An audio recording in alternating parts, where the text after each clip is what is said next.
We have this opportunity now to hear a message from one of God's men. I'm sure that he's nervous and he's biting at the bit because he has something he wants to tell you that you probably haven't heard before. But maybe you have heard it before, you just need to be reminded. So in order for the first message, it will be with Mr. Reg Noland.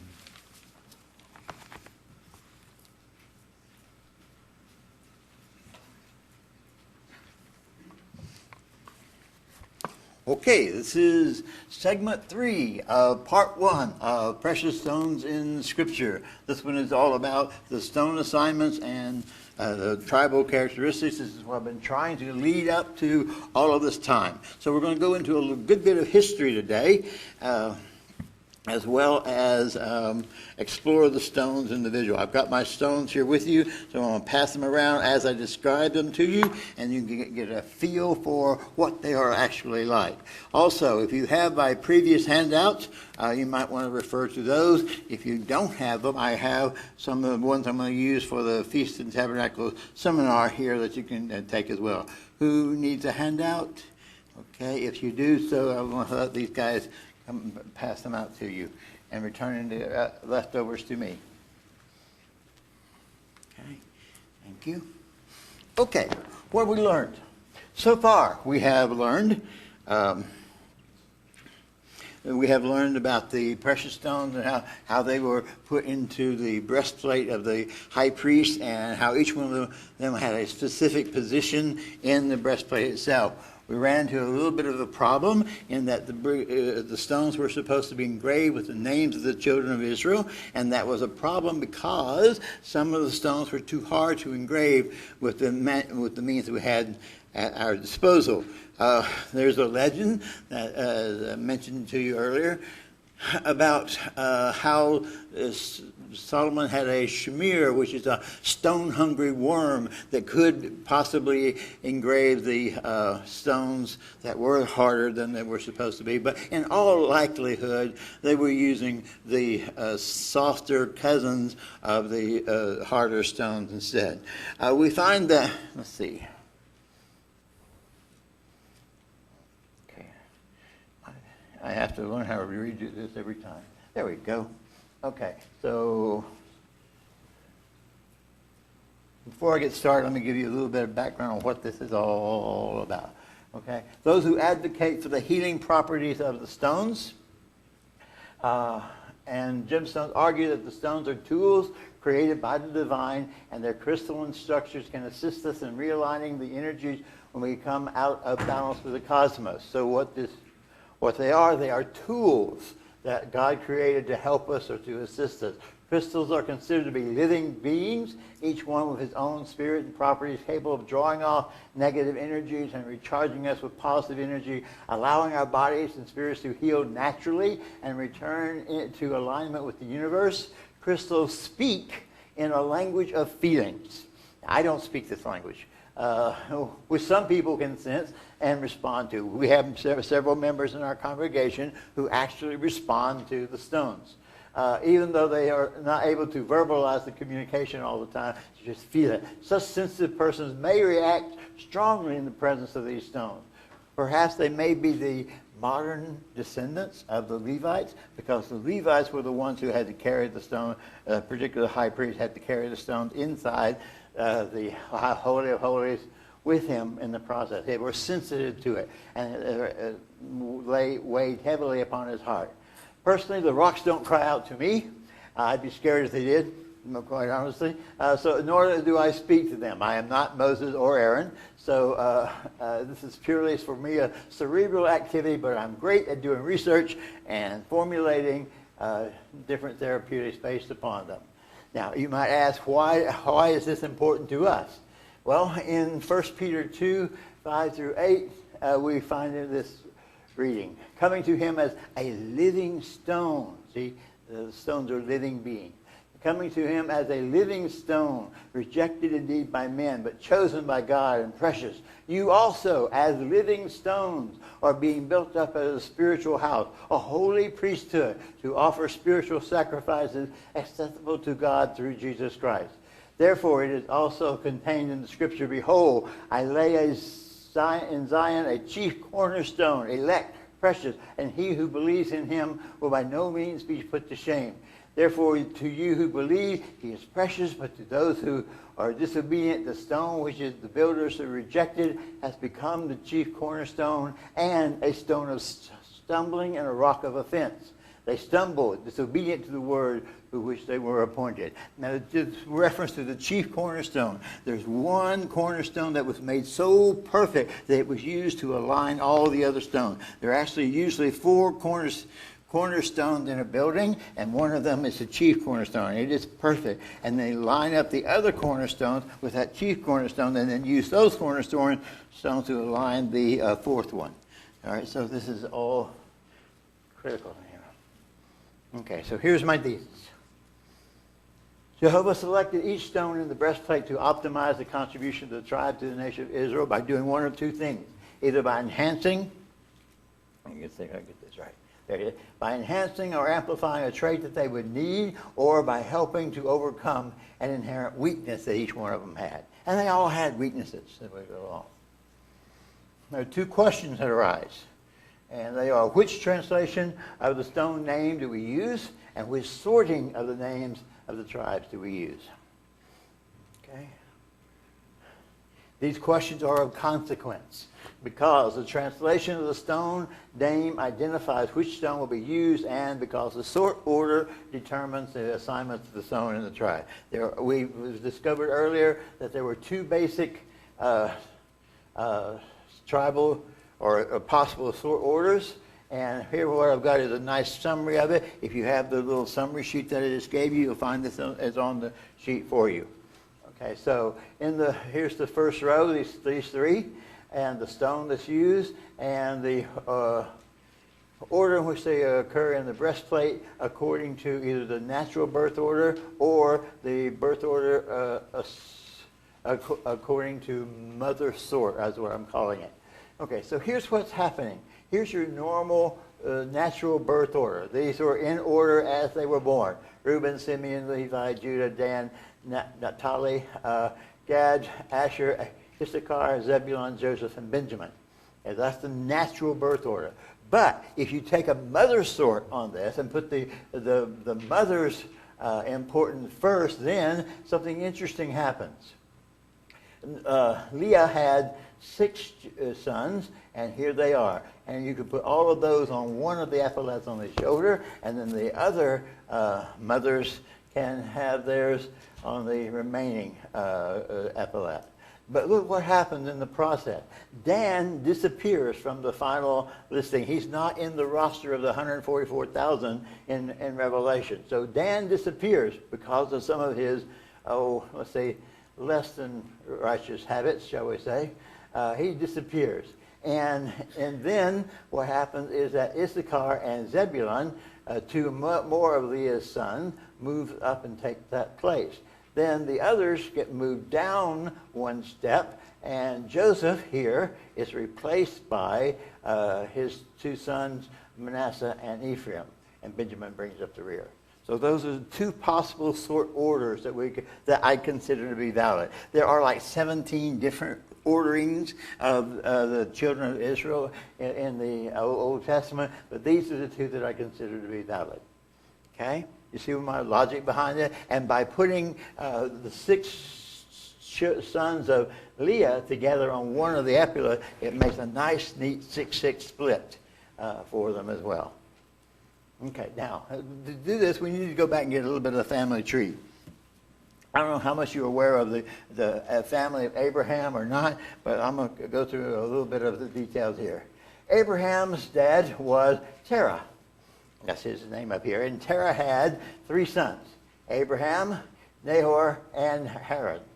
Okay? Haran died early, but he had a son named Lot. You may have heard of Lot. Okay?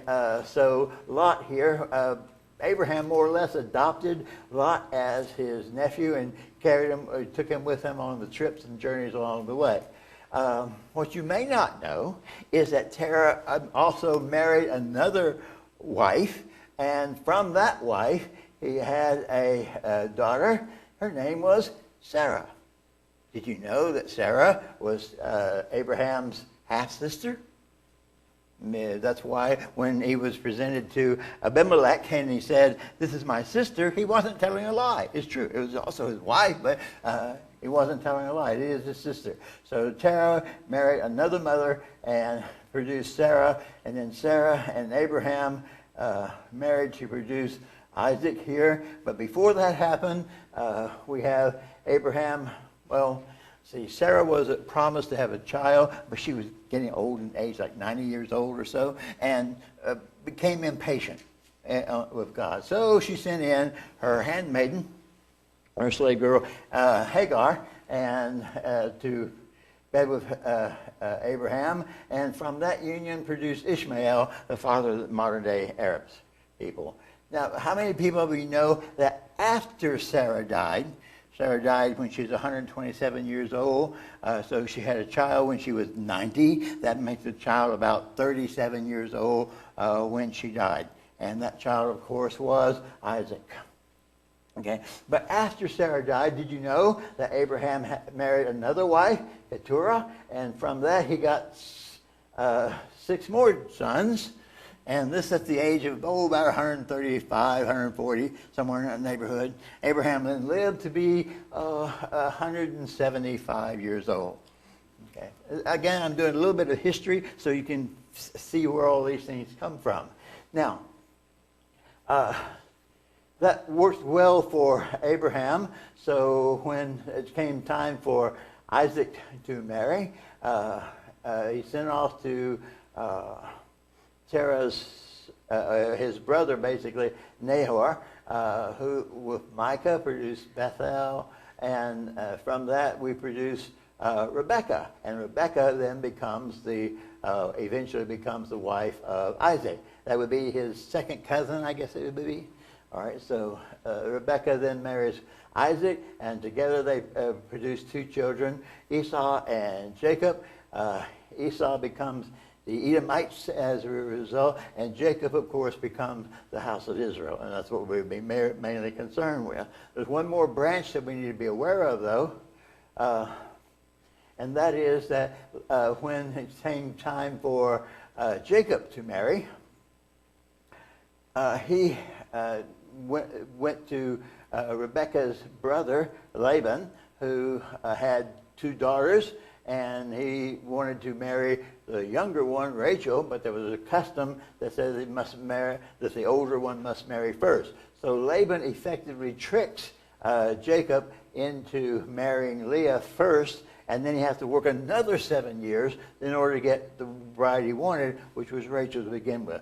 Those 2 daughters then of Laban become to the 2 wives of Jacob here in the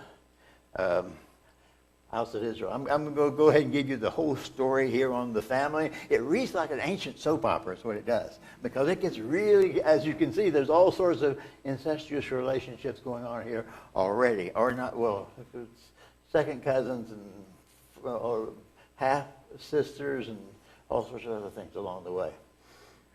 Okay, so Jacob, as I said, marries Leah and Rachel officially. Leah gives him 4 sons right off the bat. Okay, and those are, of course, Reuben, Simeon, Levi, and Judah. Okay, then Rachel is getting a little bit worried that Jacob's going to lose his love for her, so she sends in her handmaiden, who is Bilhah, and to bed with Jacob here, and from that union we produce Dan and Naphtali.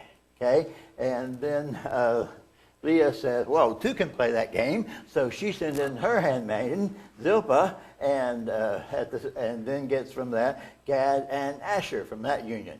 Then Leah becomes fertile again. She's been a bit barren here all in this room. She suddenly becomes fertile again and produces 2 more children.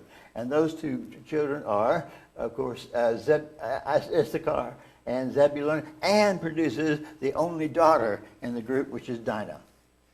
Okay, so I've got the numbers here so you can follow along with it. And if you've never seen this laid out in the family tree, it's quite enlightening to look at this way. Okay, then finally, Rachel becomes fruitful and produces Joseph first, and then she produces Benjamin as well and dies in childbirth with Benjamin. Okay, from Joseph then, through manipulations, gets sold into slavery and into Egypt. He rises from being a prisoner in Egypt up to be second only to Pharaoh, and he marries a high priest's daughter, Asenath. This is high priest to On, is Potipharah, I believe is how to pronounce his name, and from that produces the union. From that union produces Manasseh and Ephraim. Okay, so there's the family tree of Abraham, or most of it anyway, moving along with it. So, what do we do next? Each of these have national characteristics because our parents are our first teachers. Remember that, parents. You are the first teachers. We are the product of our parenting. Train up a child in the way he should go, and when he's old, he will not depart from it. The family values that we have, the traits we learned as a child, become part of our character. And as each generation passes down those values and those traits, like treasured recipes, they become part of our national character, even down to behavior patterns and facial expression. I remember one time how shocked I was when I felt on my face the same expression I had seen on my mother so many times before. It's quite disheartening, quite disheartening. Okay. This is partly why This is partly why the family is, come on, back up, there we go. Come on. All right, good. That's why the family is the backbone of our society. And if we lose our family, without a strong family unit, we lose our identity. Okay, national characteristics. I have this in the little chart for you as well because I know there's not enough time for everything to go on here. So here we go. These are national characteristics. Oh, come on, behave.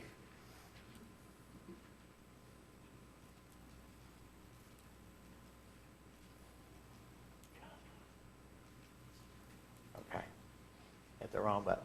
Okay, so here's what the children were in birth order, and this is the meaning of their name. Like Reuben says, "See, a son." That's what Leah exclaimed. "I've given you a son," and Simeon, "God has heard." Levi is attached or to unite, to remain, to abide with. Judah praised and celebrated. Each one of these is the meaning of the names that we have here. This is the script that would be inscribed upon the stones. This is the symbol that was associated with each. Like, for example, Reuben was known as unstable waters, or the mandrake, which is the white jasmine flower. Simeon is a sword, or a gate with the walls and towers of Shechem, and there's a reason for that I'll get to when we get to that explaining. Levi, of course, was the breastplate. Judah was the lion, a crown, a scepter, a lyre harp of David. Dan was the snakes, the scales of justice, and the lion's whelp. Naphtali was the hind, a deer let loose, running free. Gad was an encampment of tents and military encampment, etc. I've got the symbols all down through each one of these. Here's also the colors associated with each of the tribes, the flag or the banner, what it looks like, and this is important, these are the modern nations that have derived from them. So there's a lot of information here on this one little chart. Okay? All right. So what do these look like? If you just look at the banners of the tribes, the flags, effectively, you can see a lot of the personality coming forward as well. Here is Reuben, of course. This is the unstable water. This is the mandrake, or the white jasmine. He's in the first position. There is, because I'm going in, this is in birth order, natural birth order. So it'd be Reuben, Simeon, Levi, Judah, Dan, Naphtali, Gad, Asher, Issachar. This one would be in the natural birth order. This would be Zebulun. If you have the mother sort order, this would be Manasseh at this point. In the natural birth order, this would be Joseph. But in the mother sort order, this would be Ephraim. And Benjamin, of course, in that one. Okay, so we see the characteristics of the tribes in the flags themselves. So here's the mandrake, here's the unstable wave of water, here's the tribe of Simeon, which is the, there are two symbols that they use. One is the walls and towers of the city of Shechem, and the other was the sword, because Simeon was a great warrior, a hothead though. In Levi, we see the breastplate of the high priest. Judah, of course, is the lion of Judah. Dan used three. This one is a griffin. It's a combination of a lion, an eagle, and let's see, a snake, if I remember correctly. Dan is also known as the one who would judge his people, so there's a pair of scales here for judgment. And he was also had a very serpentine path as he wandered through his migration. So a snake is here as well. Sometimes you'll also see a horse pitching his rider off, because one of the passages says that he's like a snake on the side of the path that bites the horse on the rear and throws the rider off. Okay, Naphtali is a deer running, a hind running free. This is Gad, the warriors in the tents, the migratory group. They are military. Asher is either an olive tree or a cup of olive oil. So they were known for wealth and prosperity along the way. This is Issachar, and Issachar is a strong donkey between two heavy burdens, as we see here. He's also associated with the sun and the moon. Any of you who went to the tabernacle display out on the east Garnett, or South Garnett, I saw the flags on the inside of the tabernacle, and this is the symbols that we were using there. Okay, here is Zebulun. Zebulun is a sailing ship. They are mercantile. They sail the seas. They import and export the goods along the way. This is for Manasseh, and this is a unicorn, or an oryx, as it is called. Then we have Joseph. Joseph is a fruitful bough, so it's like a grain, a bough, a fruitful harvest of grain. You remember the dream he had where it was a bunch of grain that was tied together? That's representative of Joseph. In the mother sort, this is Ephraim, and Ephraim, of course, is the bull associated with England. So England is known as John Bull. And this is Benjamin. Of course, Benjamin is a ravenous wolf. And that's the image that we have there. Okay, a lot of information on these sheets. Okay, these are the shields of the tribes. Now, what I've done is I've taken the flags and the shields and the stones and the mothers and everything and put them together in thumbnails here for your benefit along the way. But again, you see the same idea expressed on the shield. Notice what this is. You see that? That's the fleur-de-lis of France, right? Remember the fleur-de-lis? Anyway, that's the symbol of the mandrake, the white jasmine. Here's the wave of unstable waters. Here's the primitive man. This is for Simeon, the sword and the castle. For Levi, the breastplate. Here's the symbols that are on the shield for Judah. The Davidic heart, the red hand, the red lion, and the dancing lion as well. Here is the symbols for Dan. Notice again, this is the griffin, the snake, the scale, and the horse that throws his rider because he's bitten on the hind leg by a snake. This is the stag or the hind run free.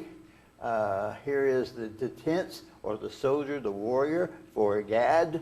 This is for Asher, the olive tree or the cup of olive oil. Here's the strong donkey of Issachar. This is Zebulun's sailing ship.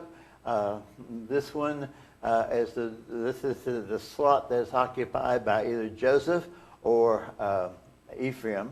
If it's Joseph, it's the grain, but more often it's the bull for Ephraim here, or sometimes the unicorn.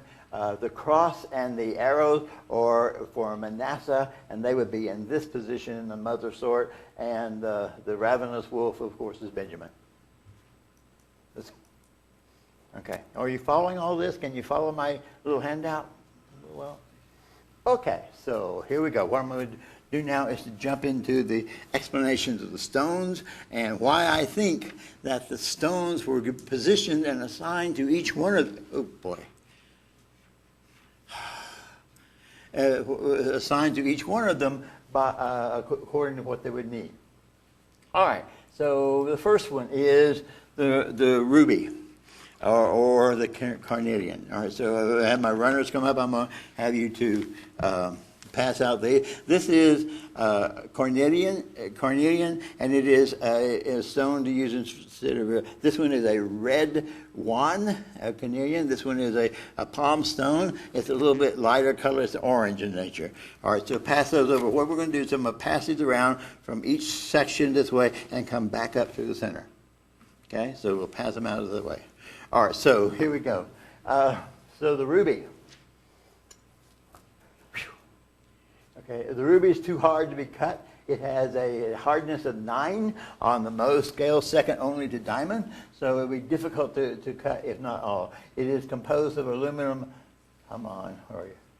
It is composed of aluminum oxide and chromium. It's the chromium which creates the red color.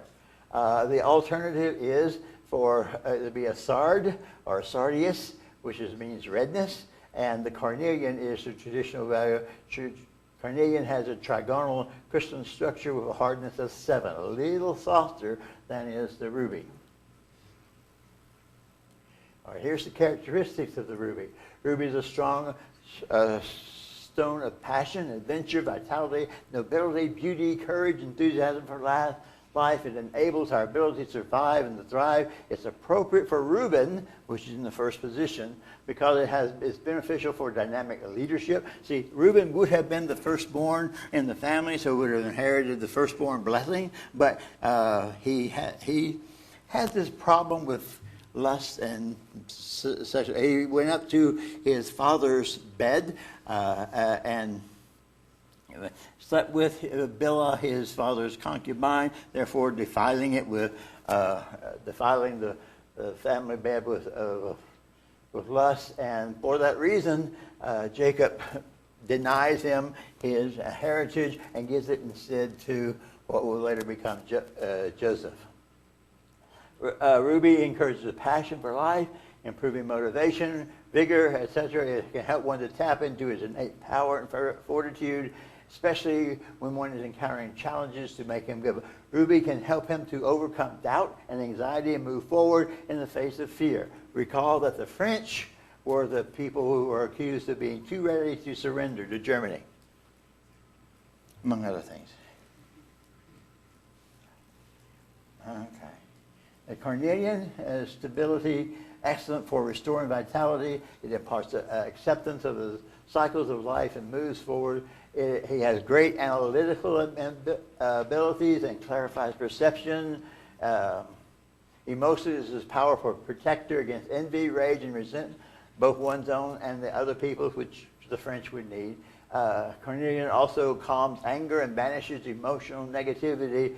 And it maintains, in other words, these stones, ruby and carnelian, help to gain balance over passion, to keep that equal in passion, which, as I said, Reuben is going to need. Okay, here's the characteristic. I've got also, all of these are found in Genesis 49 and Deuteronomy 53. And there you see the description of the prophecies of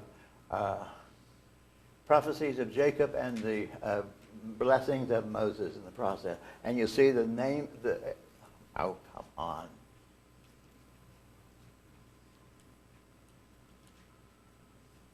Come on. Okay, all right. And you see, I've got here, and each one of these symbols is the same. I have the tribe, its meaning, the inscription is given, the mother, the symbols, the flags, the banners that are included in it. Here's the stones that were being used along this way. Here are the shields that were used, the modern nations, and all of these, as I said, are either Genesis 49 for the prophecies of Moses, for prophecies of Jacob, or Deuteronomy 33 for the predictions of the blessings of Moses. Okay, so they're all that way. I obviously don't have time to get through all of this. That's why I made the little handouts for you to follow along with. Here. Otherwise, this is like 27 pages worth of material here. I couldn't begin to get it. So if you want to find out more, attend with my seminar that's coming up here later on. One more I'll do, though, before we pass, and that is the Simeon, because I need to explain that Simeon. This is topaz. So Simeon is associated with topaz. Topaz is joyful, peaceful, calming, that way. All right. It also, though, okay, thank you.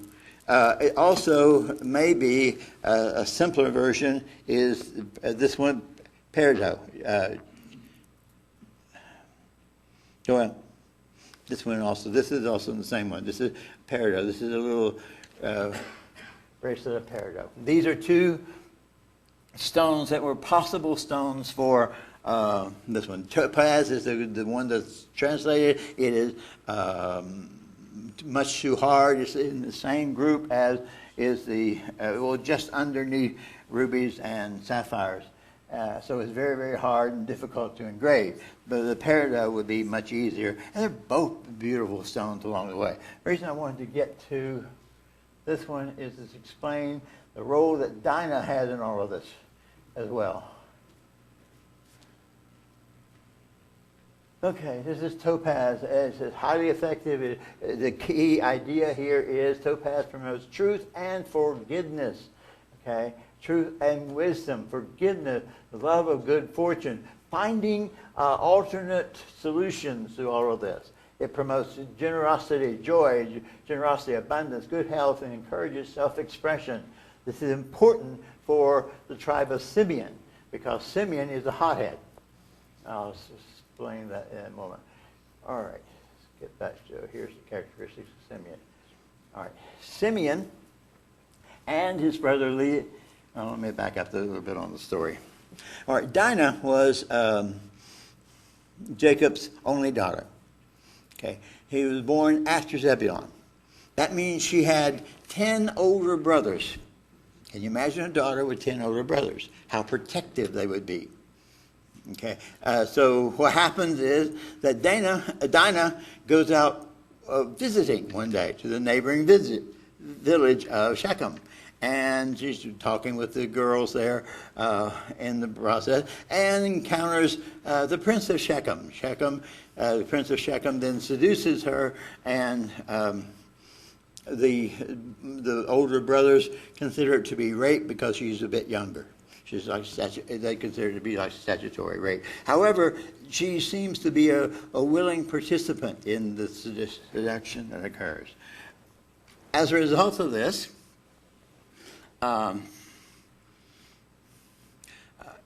the prince of Shechem wants to do the right thing and come in to marry her, but Jacob will have none of it because he says, your men cannot marry our women because you guys are not circumcised. So what does the prince of Shechem do? He goes back and has all his men and boys to be circumcised, and they're old.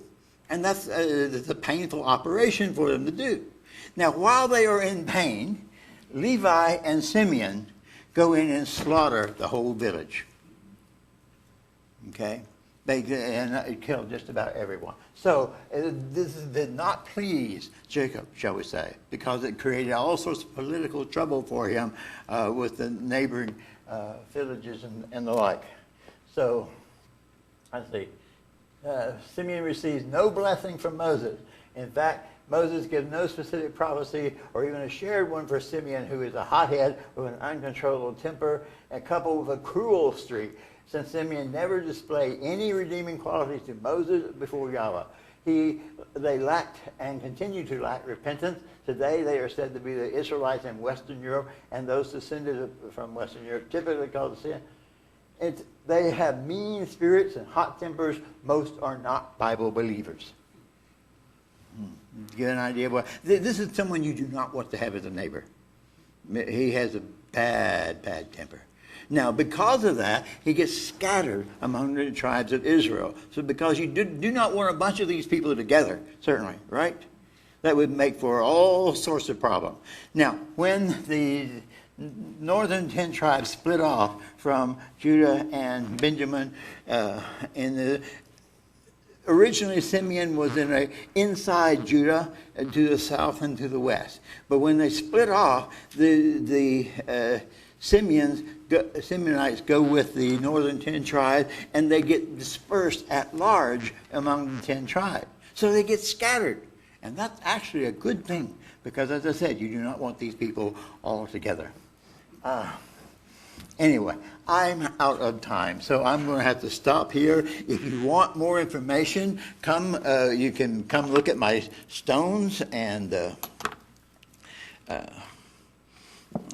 other things here. I've got all this information. I've given you much of the information on the handout sheet that I hope you'll find interesting. And I encourage you to explore this. It's a fascinating study, and it makes any of the modern soap operas pale into insignificance by comparison. Okay, so have fun. My thesis is that the stones were selected in order to help the tribe. So the personality of the stones matched up with the things that the tribe needed, or either to reinforce the duties they would have or to help them to overcome an inherent weakness. Okay. Good luck. Hope to see you in my seminar.